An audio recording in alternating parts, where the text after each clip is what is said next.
Think inflation is only 2%? Think again. Here's the reason why your dollar is eroding faster than what you thought because of what the government is doing. And this is what it is. Tune in right now.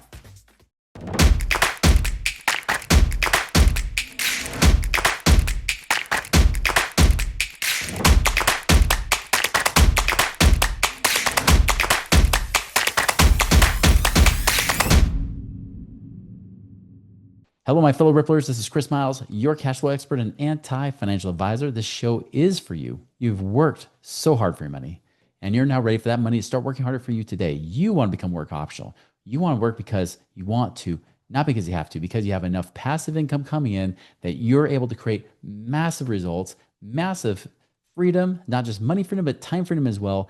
And more importantly, you can take that money and those resources to bless the lives of others. And that is the ripple effect I'm here to create for you.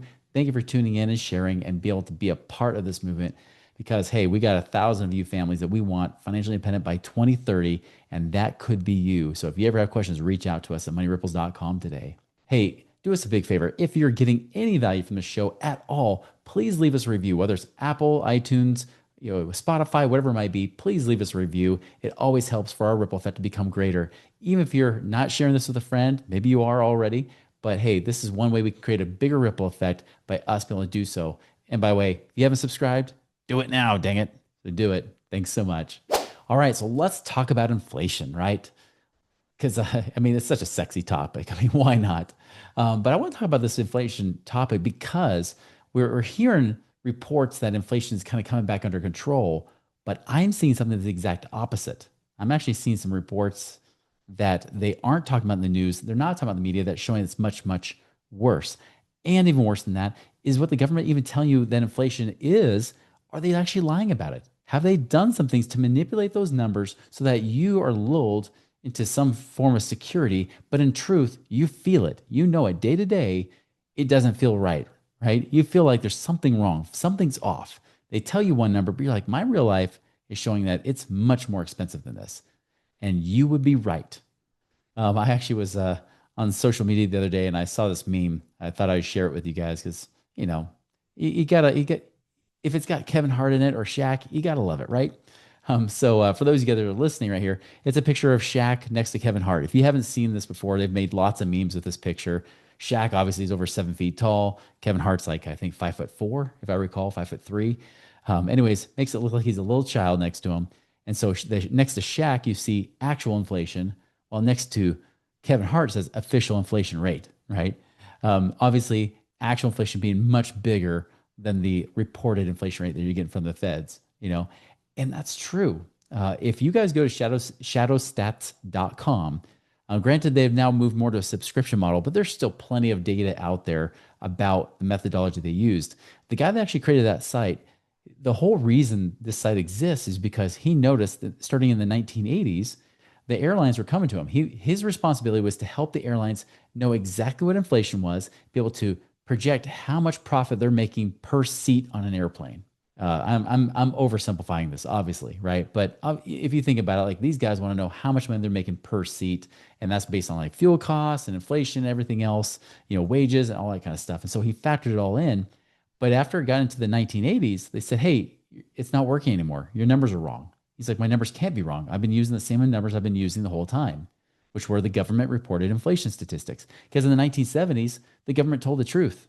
Well, mostly. We obviously know that Nixon didn't, in the 1970s. But when it came to inflation, they were telling the truth.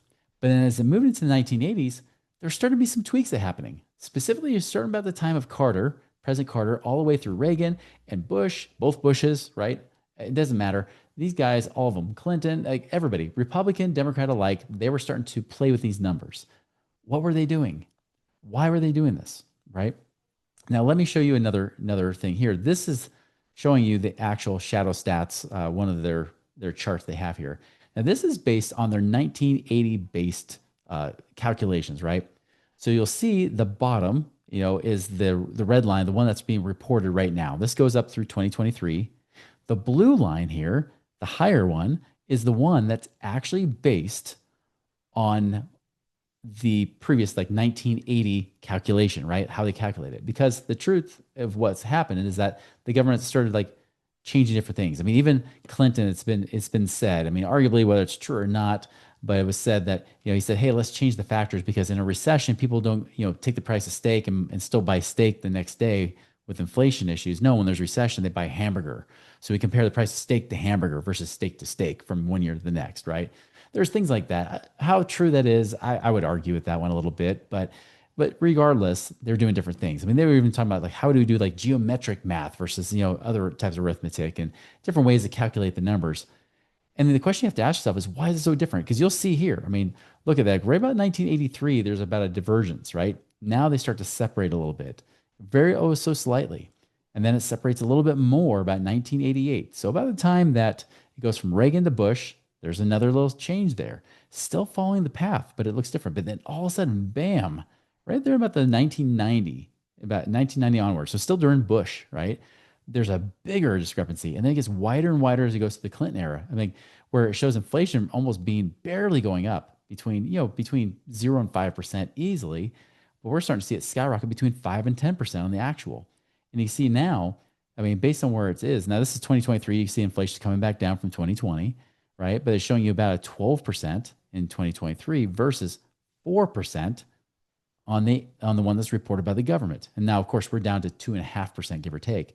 What it's saying now is that it's about an 8% difference, meaning that if they're saying it's 2.5% being reported, the real inflation rate is closer to 10. Now, that might seem a little bit outlandish, and you could be right, right? I'm not saying that this is perfect or any way, shape, or form. The truth is, you have your own individual inflation rate. You might be finding ways to cut back to make it easier to live day to day, whether you know it or not. This is why there's more dual income families to do this, right? This is why people are pushing their employers to give them bigger raises or trying to get more skills or other things so they can get a better promotion or whatever it might be.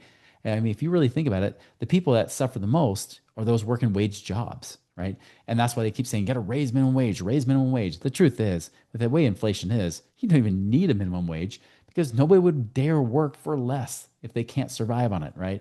They wouldn't. We've already seen that be true. Some people are like, I'd rather live on welfare than actually, going to work at a place that would pay me $5 an hour, which is why they won't. Even if it were legal, they wouldn't do it, right? And so, and I know there's always exceptions to the rule. I can already hear somebody arguing with this, like, oh, I know this one time. Oh, great. I'm glad you found the one in thousands exception to the rule. As a vast majority, right? Arguably, people don't do that. And it really comes back to inflation, right? What is the real rate of inflation? What if it is? And I tell people, like, what if it's not 8%? What if it's just 5% more? Well, 5% more is still 7.5% inflation. That's a big issue. This should be a concern for you. One, not because of it's harder to live from day to day, although that's definitely the present and that's true. But even worse, it's what financial advisors do with that number. Let me show you what I mean. All right, so let me share with you what I did as a financial advisor. Now, remember, I taught you about the different things to look for in financial advisors. I expose a lot of this stuff. Remember, numbers don't lie, but liars figure, right? And this is what happened. So normally, I would say, hey, let me show you an example. And let's just say somebody had $100,000 they started with, but they're adding 10,000 a month, or sorry, 10,000 a year. 10,000 a month would be amazing. 10,000 a year they're contributing. This could be like to a 401k or something, right? They're earning 8%. And we've talked about other returns. And by the way, I'm going to talk about these different myths and lies. Inflation is the focus of this one, but I'm going to start hitting them one by one here in the coming each episode here, other than the guest episodes. Because I've already hit ones about like, what do financial advisors do? What's kind of the things behind the curtains? Net worth is not really as worth as much as they think, even though people equate net worth to being wealthy.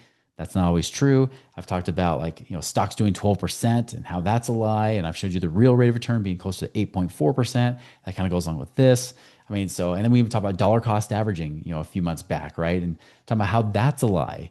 By the way, side note on that dollar cost averaging, I saw a video with Dave Ramsey. He's like, you know what happens when the market goes down? Most people panic. You know what happens for smart investors like us? We get happy. Like, oh God. And it's like, oh yeah, he's going to talk about dollar cost averaging. He's like, dollar cost averaging. You like when the market goes down, you buy more, right? Like you get those kind of lies that taught all the time. Well, I'm going to go through a lot of these other myths. And by the way, I keep counting more and more myths. I'm getting up close to 20, guys. 20 common myths that are out there. I just did one on 529 plan. Obviously, that's another myth, but there's so many of these. So the inflation is just one number, one thing that throw people off. No wonder it's so hard to figure out like what the actual reality is. So, anyways, let's just say I ran these numbers for somebody. I used my financial calculator back in the day because websites were still kind of developing. We didn't really have very good online calculators back then. Now it's a piece of cake. I'm using calculator.net. So $100,000 with 10,000, adding 10,000 a year for 30 years at 8%. What? Guess what? You got 2.229 million. Now, by the way, back then, if I were to be honest, I was showing people 12%. I'd be like, hey, you have almost 5.7 million. Check it out. You're awesome, right? Now, the thing that, of course, as I started to do as a financial advisor, I would show them that number, but I would try to be as honest as possible. That was one thing I did do right. That's probably why I eventually left, because eventually you start telling the truth, you start getting depressed.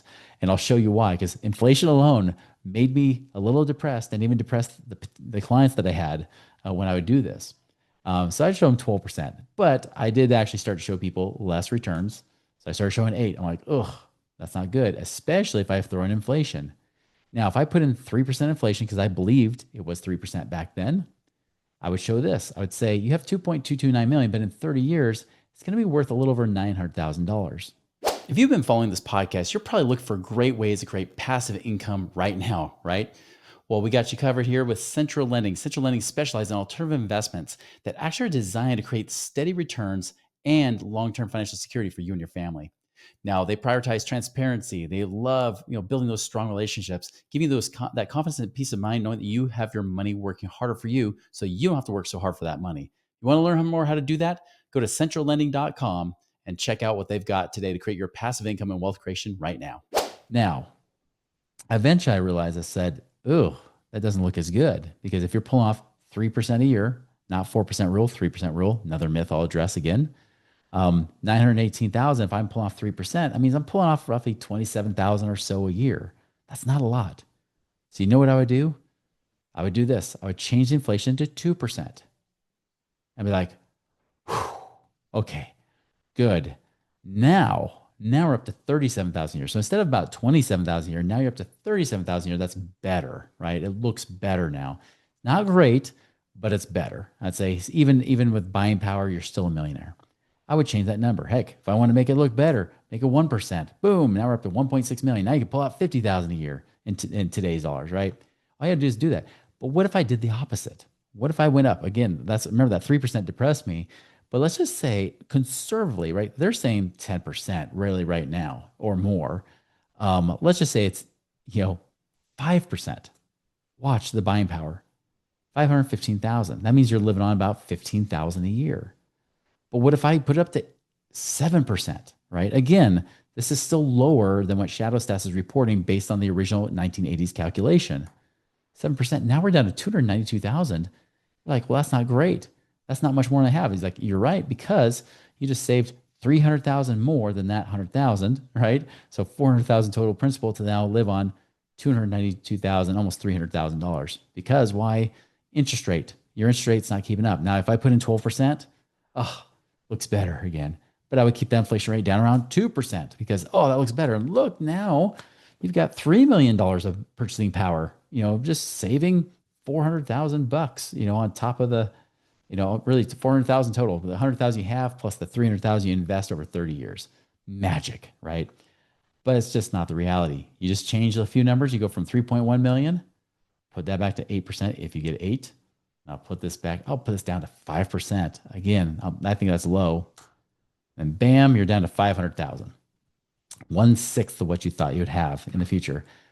Is it no wonder why so many people, my father included, and many, many other people that get to retirement say, I thought I would have more money. I thought this would last better. And as a result, they say, I've got to save more, work longer so I can make this happen. Right. Again, if inflation is worse, 8%, guys, it's nothing. 221,000, right? It's horrible. This is what inflation does. This is what you got to be careful of. Don't trust the government numbers of saying it's now down to 2.5%. We all know that's BS, right? Because you use the rule of 72. Even a 3% inflation rate says that inflation doubles roughly about every 24, 25 years. So think about that. In the year 2000, were our costs only half of what they are today? No way. No way. Food costs are way higher than that. Housing costs are way higher than that. Heck, the house I bought in 2002, house I bought in 2002 is worth quadruple what I paid for it. Quadruple, four times. You know what that means is that if that's only been 23 years, right? For it to do four times, that's a lot bigger inflation. Now let's just say 2020 threw it off. Let's just say it was only triple or three and a half times, right? Or whatever it might be. Still, here's the deal. Watch this. All right, I wanted to give you the price of my original starter home here. It was 116,000 we bought it for. It was a, decent buy, a little bit higher than it was in my budget at the time. Not much higher, but it was a little bit more than I was because I was a freaking cheapskate. That's why. So anyways, 116,000. If you had a 5% inflation rate over 23 years, it'd be worth 356. Guys, today it's worth about 400,000. So I'd bet if I would put in like 5.5%, that's closer. It's more than 400,000 right now. It's closer, somewhere between 5.5 and 6% inflation just on the real estate. And arguably, real estate is pretty close to real inflation rate, although there's interest rates and things that make it different. I'll tell you though, the interest rate I had back then was lower than what I'm getting today as an interest rate. I was able to get a 3.875 5-year ARM back then. I was a mortgage broker, so I did time it well because it was just a month or so later after I closed on that, it went up to 5% for a 5-year ARM. But still, you're not really getting 5% very easily on mortgages right now unless you buy down the rate. So interest rates were lower and now they're higher. So even with the higher interest rate, things are more expensive. We still see it roughly about $400,000 for that same starter home. So imagine, guys, if you did just put 5% in when you're doing your calculations and then putting 8% as real market returns, you'll start to realize it's not much. You need passive income now to be able to help you really not just survive, but man, for you to even have any hope of a brighter future, you have to far exceed the returns from the inflation rate. If they are worse than what we're saying they are, maybe they are closer to 8, 9, 10%. You dang well better believe we got to be doing something but different, right? We got to be making money work for us now. That is why we're teaching what we're teaching, because the mutual funds averaging 8%, which by the way, that's pretty much less than what inflation has been purported by ShadowStats.com. If the market's actually only done 8.4% in the last 30 years, yet we've seen inflation be closer to about 10 to 11%. We've got an issue. So actually, I take that back. Long term, if you include all those years, because remember there was a bigger divergence over time, he said it was about an 8% average was the average inflation rate over the last 40 years, which by the way is about what stock market's doing. Oh, by the way, here's the thing I was going to add as well. What I mentioned beginning of this podcast, why I think inflation may not be going down anytime soon is because of the money supply. Many people think inflation is just about like a weaker dollar, stronger dollar, all that kind of stuff, printing money. But it is. It's actually based on what the Feds are doing. The Feds have been saying they've been backing off, but have they? Or are they lying to us? Because look at this. This M2 money supply, this is from the federal bank, the Fed, right? The Feds actually are the ones that create this, the central bank. Notice this line's gone from like 1960. Now you see a massive hockey stick curve after 2020. I mean, check that out. I mean, it was already trying to go up even into 2019. By the way, 2019, there were signs of weakness in the market, which is why they're pumping money in the money supply. Then they shot trillions of dollars in. You see go up. Now you see, of course, in 2023 or 2022, you see that all of a sudden it hits a peak and then starts to drop again, right? Well, that's because they started cutting back. They said they're going to stop buying up assets. Market dropped. Now notice it's starting to drive up again. They're putting more money in the market. This is one of two reasons. Either one, they see a lot of stress coming up and they see that there is some weakness, even though they're telling us everything's fine because they're trying not to freak us out. But on the other hand, their actions, which I think speak louder than words, are saying we got to be pumping more money in the market. Why? Why do they feel the need to do so? And when you pump more money in the market, you drive up more inflation, which, by the way, can also drive up the stock market. Even though the stock market is running out of steam, it could potentially drive up the stock market more by having that. So anyways, I want to end on that graph because the reality is if you just put it all together, what this really means is, guys, that inflation isn't over. It's still here to stay. You need a plan. You need to do something proactively right now, not doing the same old traditional crap as before where you're just trying to set and forget money. That doesn't work anymore. You cannot just put in the same old boring vanilla mutual funds that have high risk, mediocre returns. You need something different. That's what we teach here, not just at Money Ripples, but also on this channel. If you're watching the YouTube channel, that's why you need to subscribe to this channel, because there are lots of videos we put out to give you that kind of education. So make sure you do that today. Make it a wonderful and prosperous week. And man, let's beat inflation. We'll talk to you later.